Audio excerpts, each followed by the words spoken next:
날 무시하던 시어머니 한 방에 끝냈습니다. 저는 결혼할 때 한 가지를 숨겼어요. 일부러요. 제가 건물주거든요. 서울 마포구에 상가 건물 하나. 어머니한테 물려받은 거예요. 시세로 치면 25억 정도 돼요. 근데 저는 그걸 남편한테도 시댁한테도 말하지 않았어요. 왜냐면 저는 사람을 먼저 보고 싶었거든요. 재산 때문에 접근하는 건지 아닌지를요.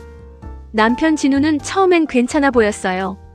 소박하고 저한테 잘해줬고 시댁 얘기도 딱히 많이 하지 않았어요. 저는 1년 넘게 만나고 나서 결혼을 결심했어요. 근데 결혼 직후부터 달라졌어요. 정확하게는 시어머니가 달라졌어요. 시어머니는 처음부터 저를 못마땅해 하셨어요.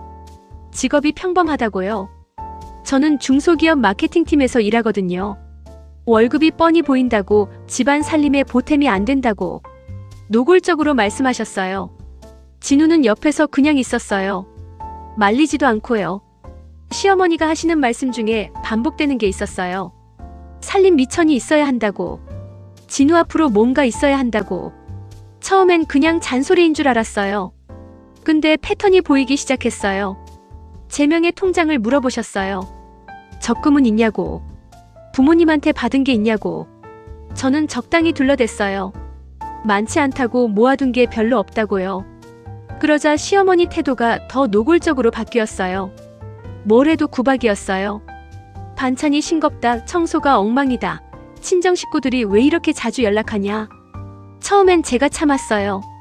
근데 참는데도 한계가 있잖아요.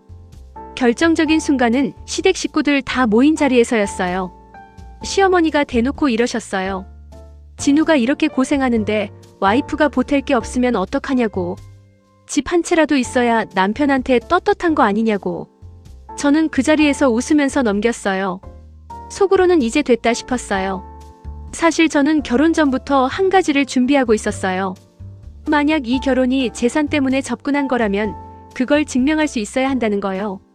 그래서 저는 결혼 초부터 시어머니 말씀들을 메모해뒀어요. 날짜랑 내용같이요. 진우가 저한테 재산 관련해서 물어볼 때마다 녹취도 해뒀어요. 일상 대화인 척하면서요. 진우가 저한테 처음 직접적으로 물어본 건 결혼 8개월 차였어요.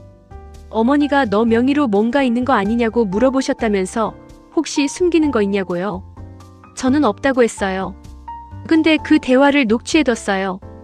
그 다음 달에 진우가 이혼 얘기를 꺼냈어요. 뜬금없이요. 성격 차이라고 했어요. 저는 그 타이밍이 이상했어요. 제가 재산이 없다는 걸 확인하고 나서 이혼을 꺼내는 건 순서가 너무 맞아떨어졌거든요. 저는 이혼 전에 한 가지만 확인하고 싶었어요. 진우가 처음부터 시어머니랑 같이 계획한 건지 아닌지를요. 이혼 협의 과정에서 진우가 재산 분할 얘기를 꺼냈어요. 결혼 기간 동안 형성된 공동재산을 나누자고. 저는 알겠다고 했어요. 근데 제가 변호사를 선임했어요. 변호사가 재산 조회를 했어요. 제 명의 건물이 나왔어요. 진우 측 변호사가 그걸 보고 갑자기 태도가 바뀌었어요.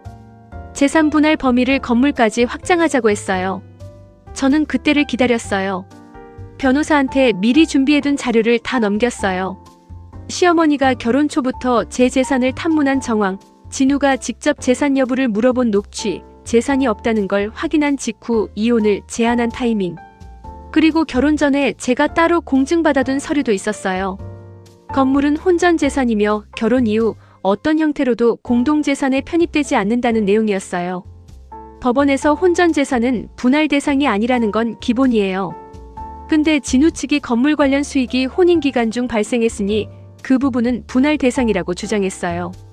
저는 그 수익이 어떻게 관리됐는지 전부 서류로 제출했어요. 별도 법인 명의로 운영된 거라 개인 혼인 생활과 무관하다는 걸 입증했어요. 재판부가 진우 측 주장을 기각했어요. 건물은 제 거로 그대로였어요. 재산 분할은 없었어요. 근데 여기서 끝이 아니었어요. 시어머니가 이 과정에서 제 건물 세입자한테 직접 연락을 했어요. 건물주가 곧 바뀔 예정이라느니 계약 연장이 어려울 수 있다느니 하는 말을 하고 다니신 거예요. 세입자 두 분이 저한테 연락을 해오셨어요. 불안하다고요. 이건 업무방해예요. 저는 추가로 고소했어요. 시어머니는 업무방해죄로 약식 기소됐어요. 벌금 300만 원 나왔어요. 진우는 재산 편취 목적의 혼인이라는 정황이 인정돼서 위자료를 오히려 저한테 지급하라는 판결이 났어요. 이혼 후에 진우한테 문자가 왔어요. 건물 있는 거 왜 말 안 했냐고. 저는 이렇게 답장 보냈어요. 말했으면 어땠을 것 같아요? 답장이 없었어요. 시어머니가 며느리 재산을 노리셨는데 그 며느리가 처음부터 다 알고 있었던 거예요. 저는 그냥 당하는 사람이 아니었어요. 준비하는 사람이었어요. 무시당하는 건 참을 수 있어요. 근데 계획적으로 이용당하는 건 달라요. 그건 끝까지 가야 하는 거예요. 구독과 좋아요는 큰 힘이 됩니다. 막장 5분과 함께 특별한 이야기를 함께 해보세요. 우리 주변의 이야기를 빠르게 만나보세요.